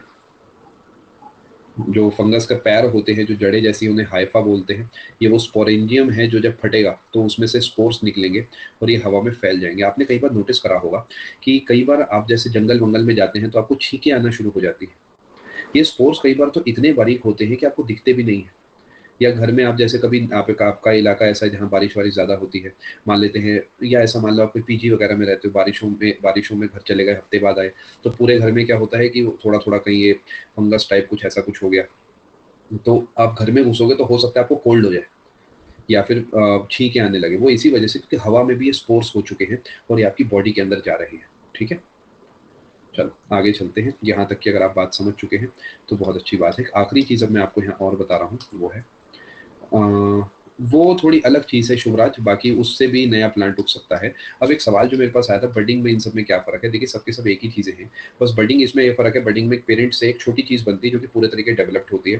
फ्रेगमेंटेशन में एक ही बॉडी मल्टीपल फ्रेगमेंट्स में टूटती है जो कि अनडेवलप्ड होते हैं और वो आगे जाके डेवलप हो जाते हैं।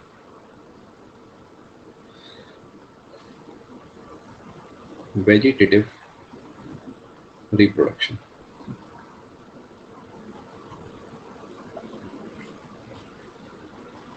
नो या ऐसा लिखते हैं, reproduction without formation of seeds.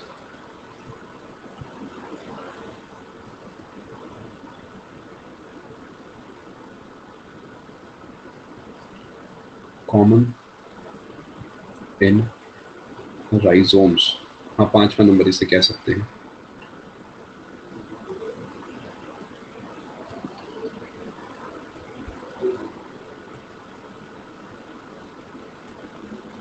Example strawberry.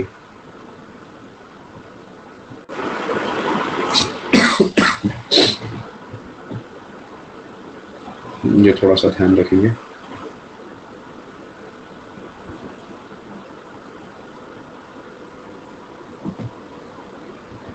कभी कभार क्या होता है कि सीड्स या स्पोर्स वगैरह की जरूरत नहीं पड़ती, उसी चीज में से एक नया प्लांट उग जाता है। जैसे कि आपने देखा होगा कभी कभार आलू आप बाजार से खरीदने जाए तो कुछ आलू ऐसे होते हैं उस पर छोटे से बल्ब आ जाते हैं, ट्यूबर बल्ब कई तरीके से आप उसे बोलते हैं, वो इसका एग्जाम्पल हो सकता है। अगर उस आलू को बेचारे को आप जीने देंगे, आप तो उसका फ्रेंच फ्राइज बना के खत्म करते हैं, तो हो सकता है उसमें से एक और आलू बन जाए।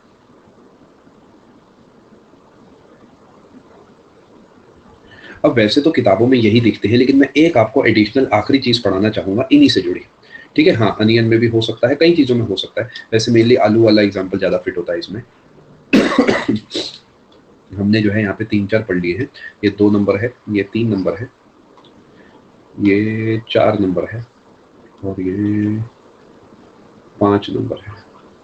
इससे क्वेश्चन डेफिनेशन से भी बन सकते हैं तिवारी, और एग्जाम्पल से भी बन सकते हैं। छठे नंबर पे आखिरी चीज पढ़ा रहा हूं, फोकस करो। ये है ए गैमोजेनेसिस। मैंने नाम बोला ही ऐसे है कि दिमाग में चीज चली जाए। ए गैमोजेनेसिस, ए मतलब नॉट, गैमो मतलब गैमीट, जेनेसिस मतलब reproduction. Reproduction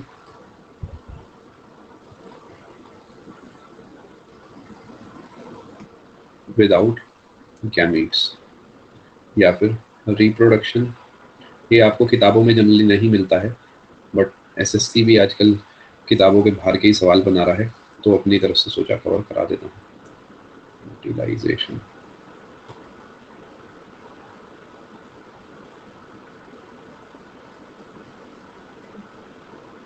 includes parthenogenesis, animal kingdom, and apomixis जो भी बोलो, plant kingdom.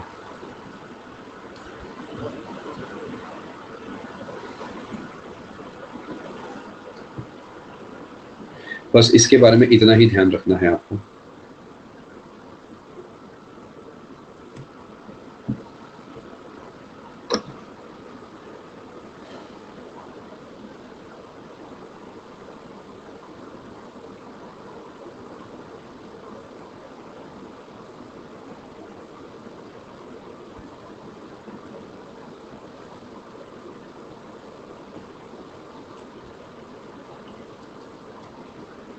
हाँ जी हाँ राहुल, बहुत बहुत शुक्रिया। वैसे मैं 2 दिन से स्टीम वगैरह ले रहा हूँ, मेडिसिन भी ले रहा हूँ, but it generally takes 4 to 5 days, तो मतलब धीरे धीरे ठीक हो रहा है। ठीक है, क्या आपको ये बात समझ आई? आपने नोटिस करा होगा मैंने इसके एग्जांपल्स नहीं लिखा बिकॉज ऐसा कोई कॉमन प्लांट एनिमल है नहीं जो कि फिट होता है यहाँ पर। कुछ एफिड्स वगैरह हैं जो फिट हो सकते हैं यहाँ पर, बट अगेन मुझे नहीं लगता वो सब पेपर आपसे पूछेगा, तो वही पढ़ाया जा रहा है जो मुझे लगता है इंपॉर्टेंट है। दोस्तों यहाँ पर ये कोर्स कंप्लीट हो चुका है। आई होप आपको इस कोर्स से फायदा हुआ होगा। करीब 24-25 क्लासेस का ये कोर्स था और मैंने अपनी तरफ से जो अपना बेस्ट है वो आपको दिया है। बाकी देखिए क्या पेपर में आएगा वो तो पेपर ही जाने, हम अपनी तरफ से एफर्ट कर सकते हैं। करीब 25 लेसन्स में मैंने कोर्स को कंप्लीट करा है और जैसा मैंने आपको वादा करा था कि पेपर से पहले, काफ़ी पहले मैंने आपके लिए इसे जो है पूरा करा दिया है। ठीक है, तो आप सबको ऑल दी बेस्ट। एक सजेशन है, बस 2 मिनट में आपसे बात करूंगा। सबसे पहले जो सिर्फ कंटेंट कवर करने हैं वो जा सकता है, उसे 1 मिनट भी और देने की मुझे जरूरत नहीं है। कुछ सजेशन है इसी कोर्स से जुड़े जो मैं आपको देना चाहता हूँ, फिर मैं ऑफिशियली एंड करूंगा इस कोर्स को। देखिए कोई लिमिट नहीं है डेटा की, कोई लिमिट नहीं है, कितना भी पढ़ लो। कुछ टॉपिक्स मॉक में या प्रीवियस ईयर में मिल जाएंगे जो बाहर से है, it is like a part of life now. लेकिन क्या जो हमने पढ़ा ये भी कोर्स का हिस्सा है? मान लेते हैं आपके पेपर में, जिंदगी में आपने 10 तरीके के सवाल देखे, आपने उसमें से देखा कि मैंने, मान लेते हैं ये पेपर का सिलेबस है, ये मैंने कवर कराया है। कभी कभार आपको लगेगा नहीं सर ये पूरा कवर नहीं हुआ। अगर पेपर में ये सब पूछता है तो आपने इतना कवर करा दिया है, क्या सबसे पहले ये कर ले? सोच के देखो। या अननेसेसरी वो एक सवाल के पीछे गूगल के पीछे पड़ जाए और दुनिया भर की चीजें पढ़ते रहे, है ना? पेपर से पहले देखो कट ऑफ निकल जाएगी उतने में जितना आपको पढ़ाया गया है मेरे द्वारा, आपके बाकी एजुकेटर्स के द्वारा। अगर उतना कर लोगे तो 200 में से 150 तो आ ही जाएंगे, मैं आपको ऑलमोस्ट गारंटी के साथ कह सकता हूँ। ये मैं बाकी एजुकेटर्स पे भी भरोसा करके, आपकी मेहनत पे भरोसा करके कह रहा हूँ कि अगर आप इतना कर लोगे तो प्री तो निकलना तय है। मैं नहीं कहता सारे सवाल बनेंगे, नहीं चाहिए अपने को सारे सवाल, नहीं बनाने अपने को सारे सवाल। 150-160 आ जाएंगे, काम बन जाएगा। ठीक है, बाकी हो सकता है पेपर अपने तरीके का आ जाए तो 10-20 नंबर और बन जाए। बाकी मेंस के लिए आपको 2 से 3 महीने मिल जाएंगे, उसमें हम और चीज़ों को तैयार कर लेंगे। ठीक है, तो पहले वो पढ़ लीजिए जो आपके पास है, फिर आलतू फालतू का ज्ञान इकट्ठा करिएगा। ठीक है, आपको सबको ऑल दी बेस्ट और मैं कामना करता हूँ पहले से कि आप जो जैसी मेहनत कर रहे हैं आपको उस हिसाब से रिजल्ट मिले, एंड मेहनत करते रहिए। अभी 10 दिन है पेपर में आपके, इसे पूरे तरीके आप यूज करिए। ठीक है, चलिए, thank you so much Rupesh, और अच्छे से अपनी तैयारी करें। मैं सिर्फ डाउट्स देखूंगा, जो जानना चाहे जा सकता है। मिलते हैं आप सभी से आने वाले course. Thank you so much, God bless all.